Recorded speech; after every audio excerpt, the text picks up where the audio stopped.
Continuing with part 2 of the video, I went ahead and I removed the 2 pieces of trim, this one that looks like chrome and then this one, from around the gear shift selector, and that allows me to push the control panel or heater and AC control panel out, and to do that I also had to remove this top cover here for the vents, and it was fairly easy to do.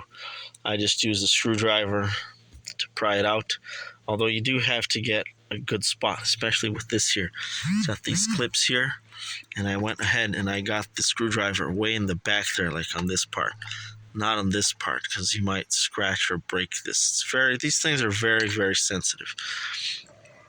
And unfortunately what I found is this part of the panel is actually connected to there. It's connected via this here. There's actually a little screw there, and it goes over to the other side, and then it becomes the whole panel on the other side. So that's kind of the reason why I'd have to also remove the entire that entire side there. But I'm gonna ask them here if I can just cut this piece off here, then I don't have to. We can virtually separate these panels.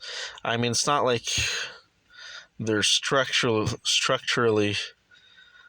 integrated. It literally is just connected via this flimsy little piece of plastic going across here.